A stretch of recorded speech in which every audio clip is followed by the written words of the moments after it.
Hey y'all, it's Mr. Allen back again with another video. Welcome to the channel, and any support you would show to the channel or the video today would be much appreciated. With that, let's get right into it. Today, we're going to be talking about a new little mobile game I wanted to mention on the channel because I've been messing with it a little bit the last month. Make this little video just talking about what I have accomplished on the game and what my base first impressions and thoughts are on the game, and that is Pokemon TCG Pocket. It's this new, little more made for convenience and just kind of having some fun, competitive, only semi-competitive Pokemon game to deal with the real-life Pokemon cards. And it's cool if you really like the normal Pokemon cards. I grew up playing with them, but I don't currently collect them. I just don't currently collect too many of them. I have like a small Yu-Gi-Oh card collection still, but it's pretty small, and I never really was too into the card collecting. But I did decide to take a whack at this, and because I've been wanting to get back into the card collecting, I just haven't wanted to spend the money on it. And to an extent, you can do this free to play, which I think is really cool. I have spent no money on it yet, but it does offer, lots of skips, and you can get ahead in the game if you are willing to spend money, like any Pokemon mobile game, similar to Pokemon Go that I be playing. I try not to spend too much money playing that game either. I don't advise it. It's really not worth it. I definitely have spent some on that one, but at least they make it a little more worth it, and to some extent with the way the shinies and stuff work on that game. Still wouldn't advise spending much money on Pokemon Go, even if you are going to, though. And for this game, I don't really know how I feel about spending any on it yet. Again, I haven't convinced myself to. I don't really think I'm going to yet. Not too sure on that. But I just wanted to talk about the overall mechanics of the game. The battling is cool and pretty smooth and very simple and basic, and it's definitely a streamlined Pokemon card game that way. But I do think it's smooth and fun, and it's cool if you're looking for that aspect of it. If you're looking to really get into competitive Pokemon card playing for real, you probably want to check out the TCG Live Pokemon card game. I have not played much of it myself at all, but I hear it's more up that alley for sure. I think I tried it like one time, but it wasn't it wasn't my thing, I don't think. I really like the card opening aspect of this and how you get the free packs, and that's kind of what I've been playing off of. And I've gotten some really cool things, and I like the really cool draws I have gotten, and it's been something worth coming back for, just because the arts are really cool, digital concept, no money spent, and I'm collecting Pokemon cards without having to go pick them up necessarily. And even though I do want to get back into the real Pokemon card collecting, and that's really what this game has taught me, it still is very cool, and it'd be cool to have a pretty large collection on it one day. I think I've gotten my first like 100 or 50 or so cards. Some of my really cool ones are the, of course, EX ones, the special ones, but there's also some other really cool ones.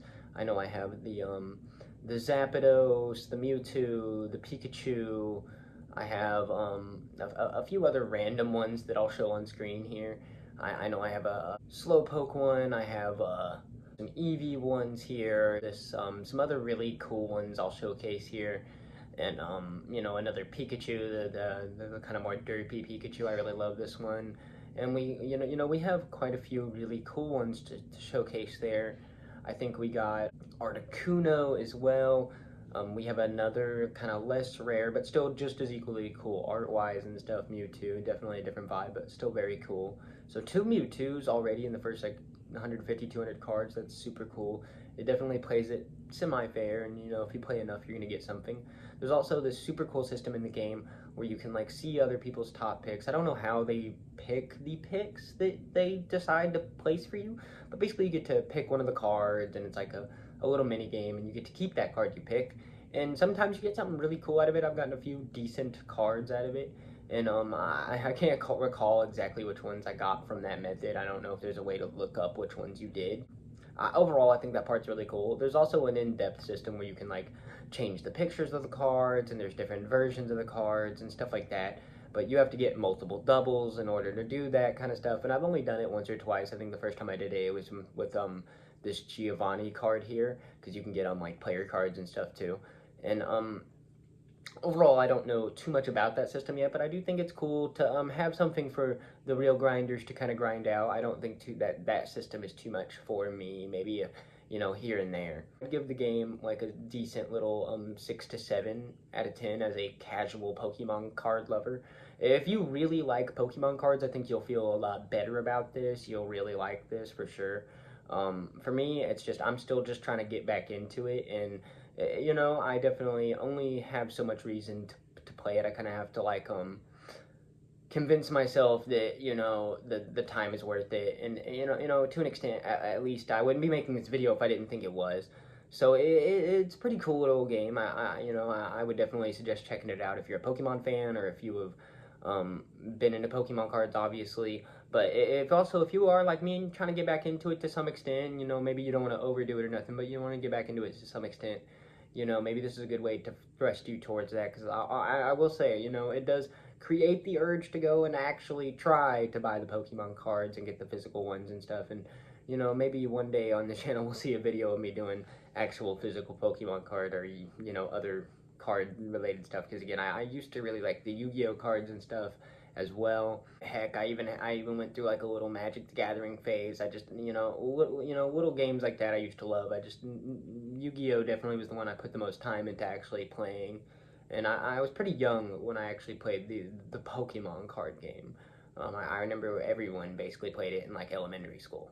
My base opinions are relatively positive of this game. I do think, if you're looking for a little fun mobile game to play on your phone just casually, it is, a nice one for that. The Pokemon Company, and then, all of them are really good at making those. Pokemon Go is a good example of a game that has those qualities, even though you can do a lot more on it.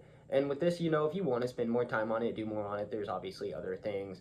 Maybe at some point on the channel we'll have like one of my battles from this game, one of my Pokemon card battles on the channel for you. We'll see about that.